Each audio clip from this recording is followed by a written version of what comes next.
راہ ایمان.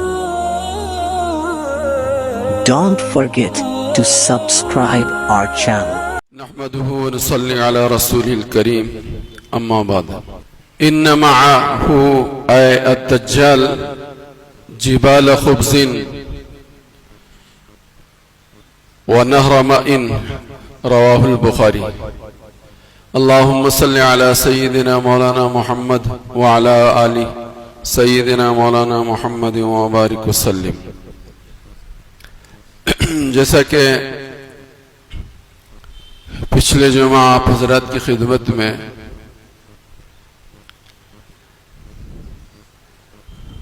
دنیا میں رونما ہونے والے بڑے فتنے کے تعلق سے کچھ باتیں گوش و گزار کی گئی تھی. اس سلسلے میں روایتوں میں بہت ساری باتیں ملتی ہیں اور اس کی روشنی میں علماء نے بہت کچھ لکھا ہے. ایک بات تو علماء نے یہ بات لکھی ہے کہ دو شکلیں اور صورتیں ہو سکتی ہیں دنیا کے اندر کہ جن کے بعد جو ہے وہ دجال کا خروج دنیا میں ہو.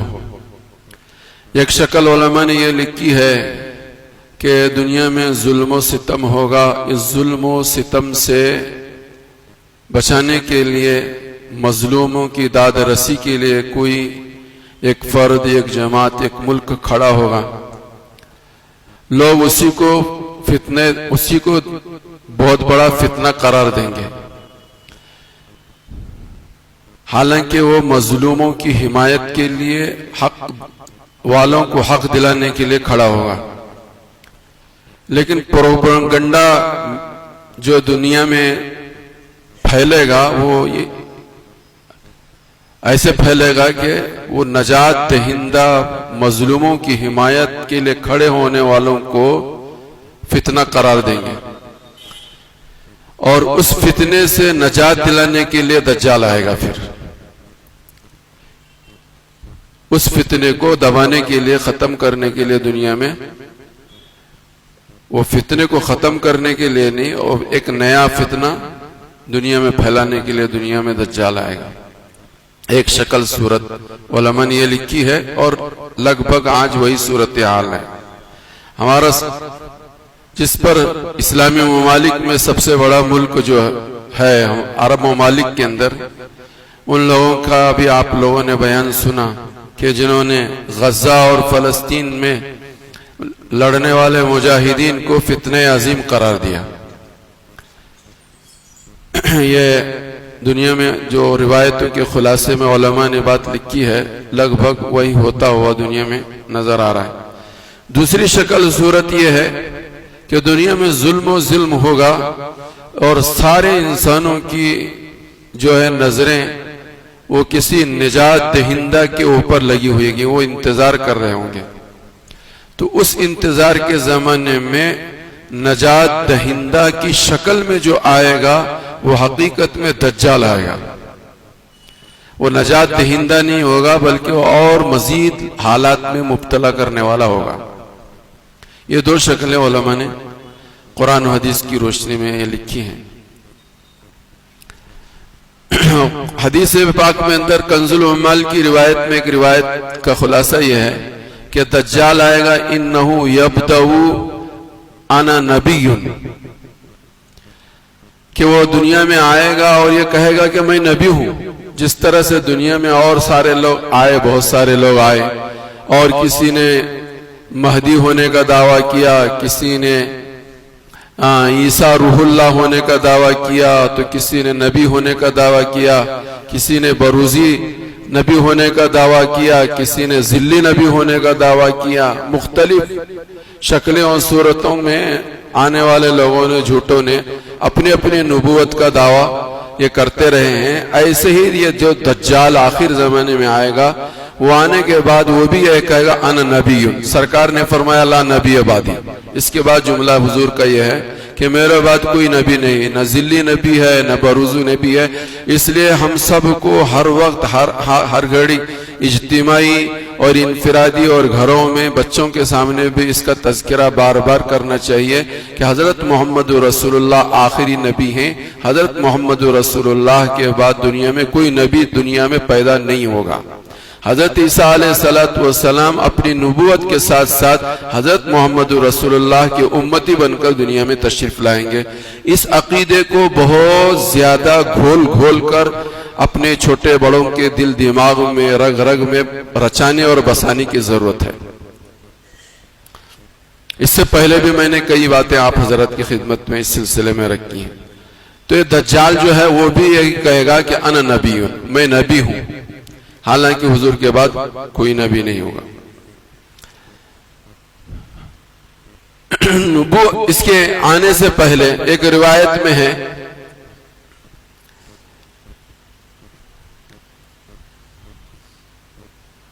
کہ 5 سال دنیا میں ایسے آئیں گے کہ جس میں قحط سالی ہوگی، خمسون حدیث میں ہے 5 سال ایسے ہوں گے کہ جس میں کھانے پینے کے لوگوں کے لیے لالے پڑیں گے، یہاں تک کہ دنیا کی کیا کہتے ہیں کھر والا کوئی جاندار جنگل میں باقی نہیں رہے گا۔ ایسے حالات دنیا میں آئیں گے، اور جو کچھ خزانہ کھانے اور پینے کا خزانہ جو کچھ ہوگا وہ دجال کے پاس ہوگا یا دجال کے ماننے والوں کے پاس ہوگا۔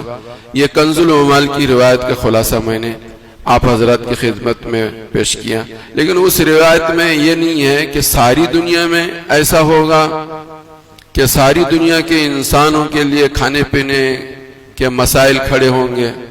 اگر ساری دنیا میں نہیں ہوگا اور کسی خطے میں ہوگا تو ان خطوں میں آج ہم اور آپ دیکھ رہے ہیں کہ جن کے پاس نہ کھانے کو کھانا ہے اور نہ پینے کو پانی ہے، لیکن یہ سلسلہ 5 سال تک چلے گا۔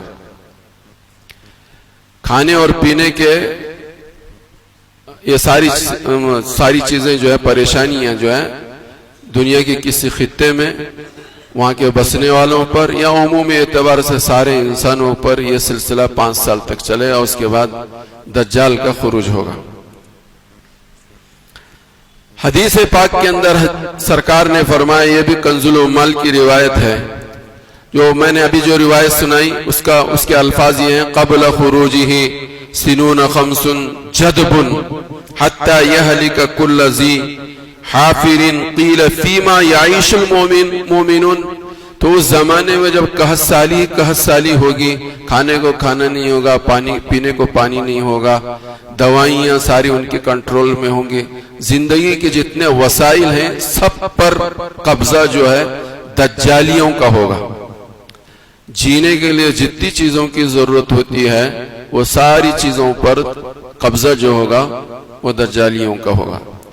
آج کل دوائیاں ہیں، ہم سب ایسی چیزوں کے عادی ہو گئے اب کہ WHO یہ کون سی کمپنی ہے، اس کے چلانے والے کون ہیں، ان کے پرمیشن پر ان کی اجازت پر دنیا میں ساری دوائیاں چلتی ہیں، جن کی پرمیشن کے بغیر ایک ٹیبلٹ بھی آپ دنیا میں نہیں چلا سکتے۔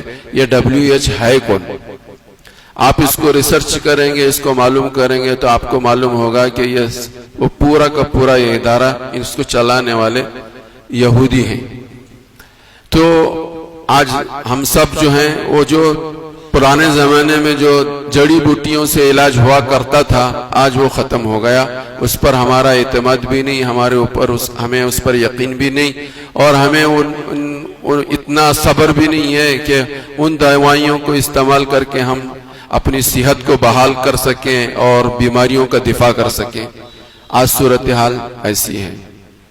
پانی کا نظام علماء نے یہ بات لکھی ہے اور آج کی یہ تحقیق یہ بتا رہی ہے کہ مفید پانی کو مضر سمجھا جا رہا ہے اور مضر پانی کو مفید سمجھا جا رہا ہے، اور جس کو مفید بتایا جا رہا ہے اس پر ساری کمپنیوں کا کنٹرول ہے، وہ کمپنیوں کے تحت چلتا ہے، اور اسی پر ہمارا اور آپ کا سب کا اعتماد ہوتا چلا جا رہا ہے. یہ بسلری ہو کہ یہ ہو اور وہ ہو, اس میں جتنے کیمیکل ملائے جا رہے ہیں تحقیق کیجئے آپ.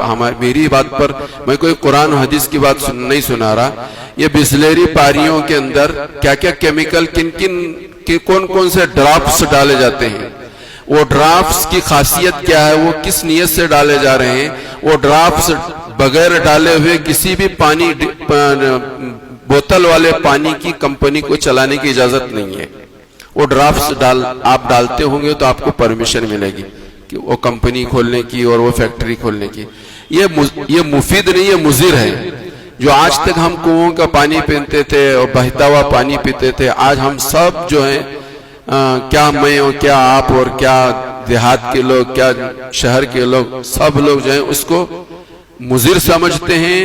کنووں کے پانی کو, ندی کے بہتے ہوئے پانی کو اور ان بوتلوں کے پانی کو مفید سمجھتے ہیں. اور یہ بوتلوں کے پانی کے چلانے والے جو ہیں وہ سب کے سب جو ہیں وہ ایسی کمپنیاں ہیں.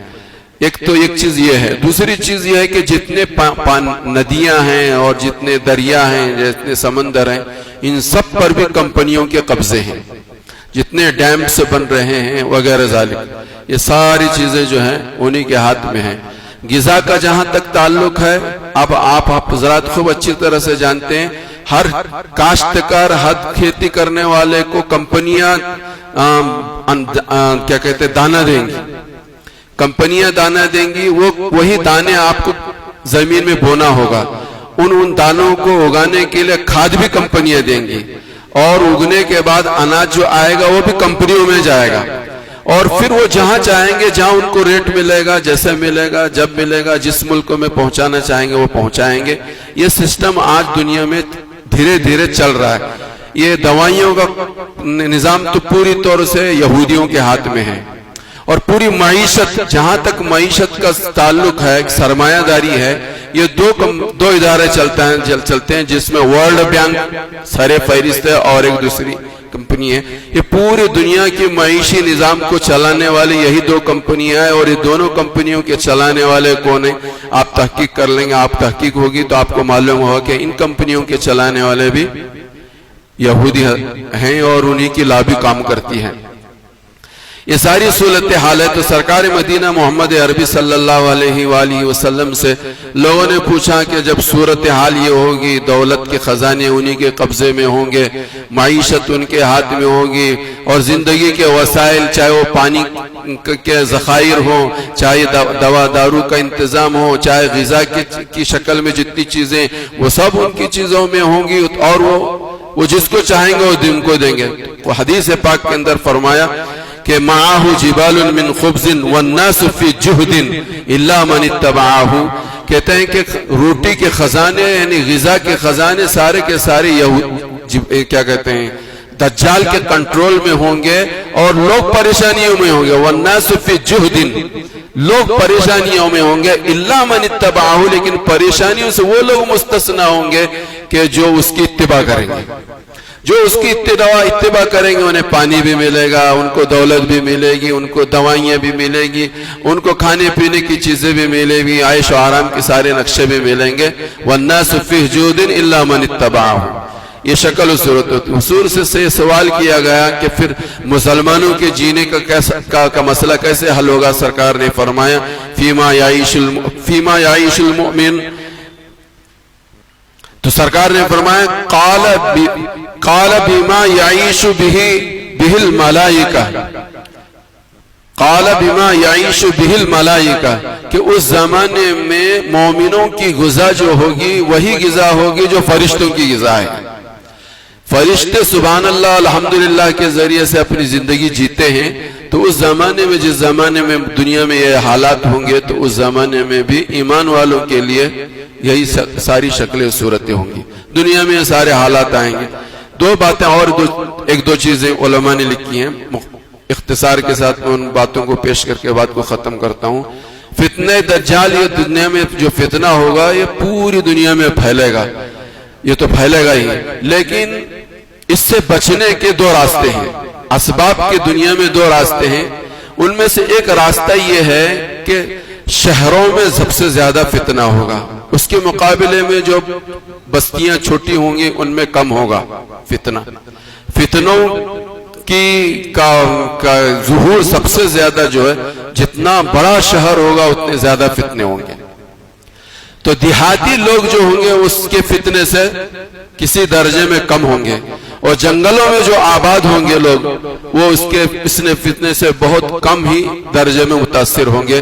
اسی لیے سرکار مدینہ محمد عربی صلی اللہ علیہ وآلہ وسلم نے فرمایا خیر مال للمسلم، مسلمان کے لیے سب سے بہترین مال یہ ہے کہ اس کے پاس بکریاں ہوں، اور ان بکریوں کو لے کر کسی پہاڑ کی چوٹی پر جہاں پانی کا انتظام اور وہاں پہنچ جائے وہ اس کے لیے بڑی عافیت ہوگی، ایمان کی حفاظت کے لیے بھی اور فتنوں سے بچنے کے لیے بھی.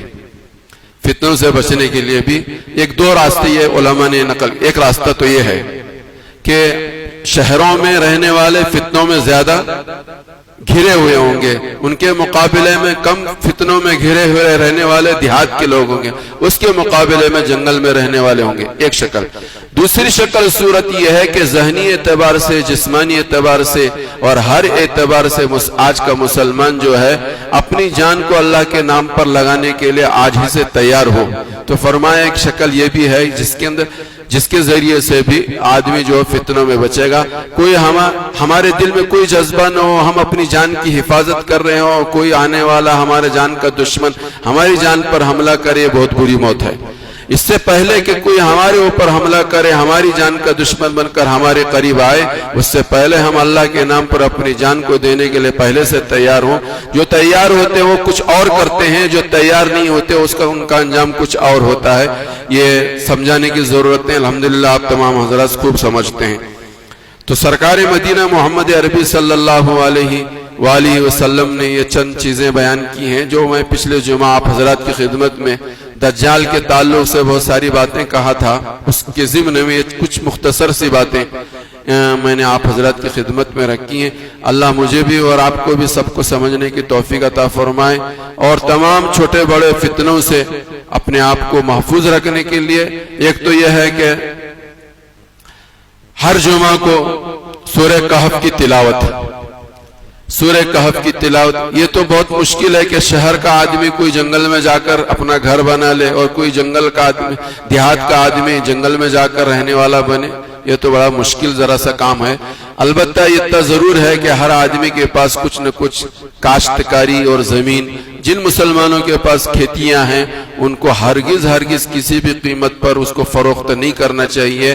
اس کو یہ سمجھنا چاہیے کہ اس سے میری دنیا بنے نہ بنے، میرے ایمان کی حفاظت اسی سے ہوگی، اس لیے اس کو محفوظ کرنا چاہیے. لیکن آج کا مسلمان جو ہے وہ آدھا ایکڑ 2 ایکڑ بیچتا ہے اور ایک بیٹے کی شادی کرتا ہے، بیٹی کی شادی کرتا ہے اور گھر بناتا ہے. اور بہت سارے لوگ دیہاتوں میں ان کی کھیتیاں تھی، وہ کھیتیاں بیچ کر جنگل میں آ کر شہر میں آ کر گھر بنا کر رہ رہے ہیں. یہ ہماری جہالت ہے، لا علمی ہے، ناواقفیت ہے، اور آنے والے دنوں سے بے خبری کی یہ چیزیں ہیں. جن کے پاس اللہ نے کیا کہتے ہیں کھیت دیا ہے، زمین دی ہے، اس کو یہ سمجھنا چاہیے کہ آج کے زمانے میں سب سے بڑی نعمت یہ ہے. روپیہ پیسہ یہ ہاتھ کا میل ہے، آتا جاتا ہے، آج ہے تو کل چلا گیا. لیکن جن کے پاس کھیتی ہے اس کو اس کی حفاظت کرنا یہ بہت بڑی آج کے زمانے میں دولت ہے.